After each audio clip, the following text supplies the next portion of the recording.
አትክልቶች በጣም ጥሩ የካርቦሃይድሬትስ እና የፋይቶኒትሬተሮች ምንጭ ናቸው። ፋይቶኒትሬንትስ እንደ አንቲኦክሲደንትስ፣ የበሽታ መከላከያ መበልጸጊያ እና የሆርሞን መቆጣጠሪያዎችን ጨምሮ ለጤና የሚጠቅሙ በርካታ ንጥረ ነገሮችን እናገኝባቸዋለን።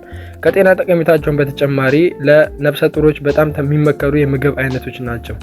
ከነዚህም ውስጥ አንደኛ ቅጠላቅጠሎች ስንል እንደ ስፒናች፣ ጎመን እና ብሮኮሊ ያሉ የአትክልት አይነቶች ሲሆኑ እነሱም ከፍተኛ የብረት፣ የፎሌት፣ ፖታሲየም እና ጥሩ የቫይታሚን መጠን ስላላቸው በእርግዝና ወቅት በጣም ጤናማ ምግቦች ዝርዝር ውስጥ የሚመደቡ የአትክልት አይነቶች ናቸው።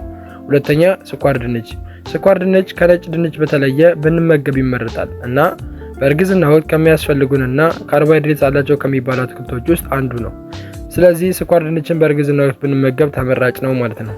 ሶስተኛ ሌሎች አትክልቶች ስንል ለምሳሌ የአበባ ጎመን፣ ፔፐር እና ቲማቲሞች ይጠቀሳሉ።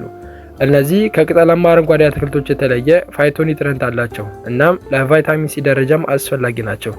አራተኛ ፍራፍሬዎች በውስጣቸው ፋይቶኒትሬንትስ እና ካርቦሃይድሬትስ አላቸው። በአጠቃላይ በቫይታሚን ሲ የበለጸጉ ከመሆናቸውም በተጨማሪ የእኛን በሽታ የመከላከል አቅምን በእጅጉ ይጨምራሉ።